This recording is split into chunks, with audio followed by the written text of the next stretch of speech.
এবার আপনাদেরকে বলবো যে ঠিক কি ঘটেছিল 2004 সালের 1 এপ্রিলে, কি সেই ঘটনা যার জন্য এত বড় শাস্তি তাকে দেওয়া হয়েছিল। দেখুন, এপ্রিল 2004 1 এপ্রিল চট্টগ্রামে অস্ত্র উদ্ধার করা হয়। একটা দুটো অস্ত্র নয়, বিপুল অস্ত্র।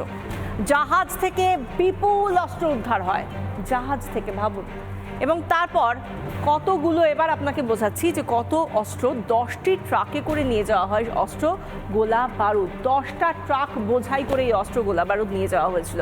বাংলাদেশের ইতিহাসে সর্ববৃহৎ চোরাচালান। আমরা জানি না, মোহাম্মদ ইউনূস হয়তো নতুন নজির গড়তেও পারেন। উদ্ধার হয়েছিল গ্রেনেড, রকেট লঞ্চার, ম্যাগাজিন। এই এত অস্ত্র চোরাচালান হয়েছিল, যার মূল মাথা ছিল এই লুৎফুজ্জামান বাবর। অসমের জঙ্গি গোষ্ঠীর জন্য অস্ত্র সরবরাহের ছক, যেটা তাদের প্রত্যেক মুহূর্তের ইচ্ছে থাকে, উদ্দেশ্য থাকে, ভারতকে কি করে সন্ত্রাসবাদী কার্যকলাপে কোনো না কোনোভাবে নাস্তানাবুদ করা যায়। দোষী সাব্যস্ত হয় প্রাক্তন স্বরাষ্ট্র প্রতিমন্ত্রী লুৎফুজ্জামান বাবর।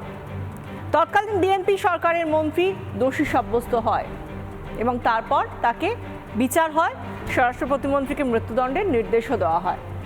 কিন্তু এত অবধি তো গণতান্ত্রিক উপায় কি হয়েছিল সেটা জানালাম, কিন্তু তারপর যেটা হলো সেটা হলো যে এই লুৎফুজ্জামান বাবরকে একেবারে বেকসুর খালাস করা হলো।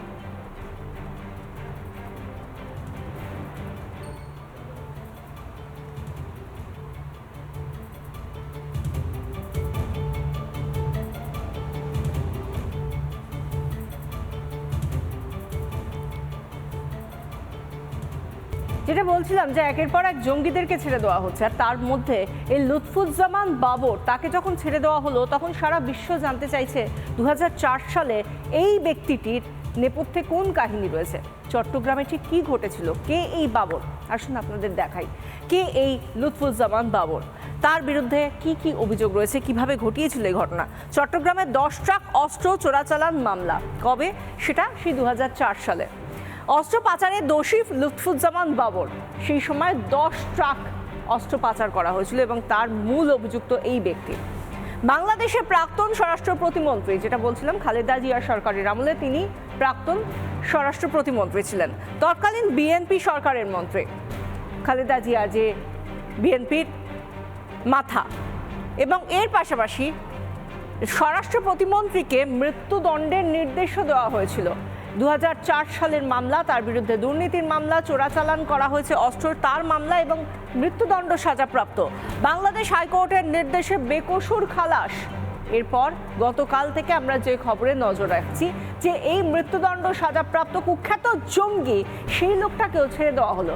কিন্তু নানা ধরনের কন্টেন্ট দেখার জন্য লাইক করুন, শেয়ার করুন আমাদের ফেসবুক পেজ, সাবস্ক্রাইব করুন আমাদের ইউটিউব চ্যানেল। পাশাপাশি অন্যান্য ব্রেকিং নিউজের জন্য অবশ্যই চোখ রাখুন রিপাবলিক বাংলায়।